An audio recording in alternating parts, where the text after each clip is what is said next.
Hey everybody, Who's Your Jedi here with another review for you. This time I'm talking the Agents of S.H.I.E.L.D. episode called Fractured House. And generally speaking, I thought this was an alright episode. This is mostly an episode that was about sort of shuffling things around the board a little bit more. So let's just dive right into things and start talking about what's going on with our characters. Now, this episode is the first episode with Bobbi Morse as a full-fledged member of the team. And, of course, she and her ex-husband get sent out on a mission where, despite giving Coulson their assurances that, oh yeah, we can totally work together just fine, of course, they immediately start bickering with each other at every given opportunity in the most predictable and cliche way possible. As you can tell by my tone of voice, I am not particularly pleased by this event, but some things just are inevitable, I guess. And, I mean, not that it's badly done. I mean, there's certainly no problem in the fault of the actors here. It's just, again, completely predictable and not terribly interesting. I mean, the only ways it's really interesting are the way these two bounce off of May in regards to their actions.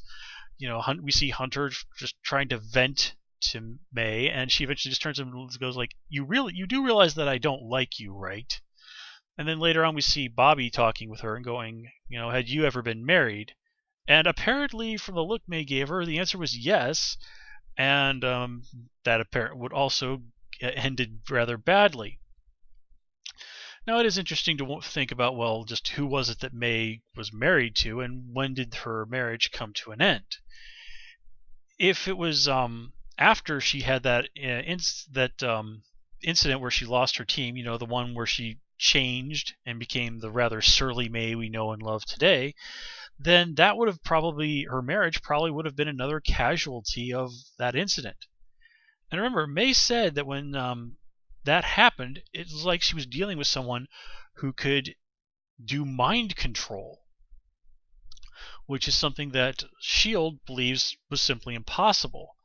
But now we've seen people with full-on superpowers like Absorbing Man, so you have to wonder if May isn't taking another look at all of that. Also, I have to give some credit to Adrini Padalecki. Excuse me. Yeah. In the scenes where she and that Mori guy were speaking Japanese, she actually did a pretty decent job of speaking Japanese. Now, if you've watched my reviews before, you know that I used to live in Japan. Japanese was my major, one of my majors in college. So I'm rusty, but I'm still reasonably proficient with the language. So it was certainly nice hearing somebody actually do it and do it halfway decently. I remember when I was watching the show Heroes, the guy that played Noah spoke some Japanese to George Takei's character, and oh my god, was he awful. It was like the most wooden and terrible Japanese I have ever heard in my entire life. And I was also pleased that the subtitles were in fact were accurate. I was like, nope, there's nothing wrong with that translation at all. Honestly, the only real complaint was that Mori did say a few things to his henchmen that I wasn't quite able to catch. Even though the language is still here in my head, I left Japan like 7 years ago, so my ear for it, you know, the ability to kind of pick up what people are saying and understand it when they're speaking in a normal tone of voice and at a normal rate, that's gone down. Nowadays, I really do need to hear things spoken a little bit more slowly if I want to understand them properly. Although apparently it did start coming back to me rather quickly when I did briefly visit Japan for a few days last year. So anyway, just mentioning that. Let's see. We also get to see some more of the Fitz and Simmons relationship, and you know, it's having these two characters who were so much sort of a kind of a unit in season one, seeing them sort of just not be able to fit together again. As Fitz even says, I've changed. And seeing how that's really causing Simmons a lot of distress. She just doesn't know what to do with this situation. Seeing her trying to, you know, sort of finish Fitz's sentences again only to have him constantly tell her, no, that's not what I'm trying to say. And then having her look over and see him basically kind of not quite there, but doing something very similar with Mac. Kind of have to wonder if she feels like that she's kind of been replaced, while Fitz sort of feels like he abandoned her. And it's a really weird and awkward place for both of them. I also like that Simmons got to basically tell Ward, if I ever see you again, I'll kill you. She definitely had earned that one. It was also nice that it was a complete and utter opposite reaction that Fitz had when he got to speak to Ward. Simmons was just pure anger. Fitz was just all about like the betrayal. Like, I thought you were my friend. Now, of course, Grant and his brother are really big centerpieces of this episode. We're introduced to his brother, and it kind of really raises the question: is Ward lying? Well, the flashback from season 1 sort of puts things on his side, but that could just be, a convenient to Ward's side of things. A false impression. Or it could be that both of these guys are complete and utter nut jobs.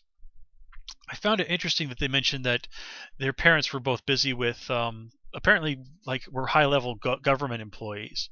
So I think, wouldn't it be interesting if it turned out that both of their parents had actually been Hydra agents? But, again, that's just me sort of spitballing. But the idea of generational Hydra agents is brought up in this episode. That's what the foreign minister of Belgium turns out to be. But anyway, getting back to Ward and his brother. We do get another scene between Ward and Skye, and Ward does offer up some more information, but he really does seem to have very few details about what's going on. He does say, though, that Skye's mom is dead, but again, that's as far as Ward knows, and Ward, beyond some basic details, doesn't seem to actually know a lot. It's more of a case of, get me out of here and I'll find a way to take you to your dad, rather than, your dad is at this address, come on, let's go. And that's what Skye tries to get out of him, and it doesn't work. And of course that really leads to that really nice scene at the end between Ward and Coulson, where Ward is like, hey, I thought we were rebuilding trust here. And Coulson really does an absolutely epic job of laying it out for him. It's like, dude, you're a murderer. You're a Hydra agent. You betrayed me. This isn't you sort of working your way to redeeming yourself in my good graces. You're nothing but an asset, and now it's to my benefit to use you as a bargaining chip to get something that I want. And I think now that that's been set in, that's probably why Ward escaped. I mean, obviously that, in fact, he didn't want to end up in the hands of his brother. So now Ward is out there again, and he's got no reason at all not to kill everybody at S.H.I.E.L.D. who isn't Skye. Although I do have to wonder, though, if maybe he might still sort of regret. I do think that there is some part of Ward that does genuinely regret what happened with Fitz and Simmons. And I think he was telling the truth when he's like, look, I gave you guys a shot because I genuinely liked you. But whether or not that would stop him from killing those two if he got the chance, I don't think it would. Also, this episode, I like how this episode we get to see Talbot, who does raise the very logical idea of, hey, how do we know, of pointing out, like, hey, this really could just be Hydra framing S.H.I.E.L.D. So we can sort of see that Coulson has gotten through to Talbot a little bit. Talbot probably doesn't trust S.H.I.E.L.D. as a whole, but I think he's convinced that, yeah, not everybody in S.H.I.E.L.D. was a bad guy, or at the very least, Phil Coulson and the people around him were good guys. And remember, there were thousands of people that worked for S.H.I.E.L.D. all over the world. The idea that every single one of them was a Hydra agent, now come on, Talbot's too smart to buy into that. Now this episode we also got another nice little nod to the comics in the character of Scarletti, the main bad guy who led the attack on the UN. And in the comics, he was actually the original Whiplash. Whiplash being the villain that Tony Stark fought in Iron Man 2. It's just that particular character he fought there was someone else who had worn the Whiplash outfit. And I did, of course, it was kind of nice that they mentioned like this guy almost took down Barton, and somebody of Whiplash's caliber would give Hawkeye a pretty good run for his money in my book. And yeah, I got no idea what to make of that scene at the end with the guy getting the tattoos. I was like, what? Is that this guy's dad? No, I don't think that is. What? Again, it's just one of those things. And yeah, I think that kind of wraps up everything that I had to say about this episode. Again, not a perfect episode, but still a pretty good one, and one that definitely ups the game in quite a few ways.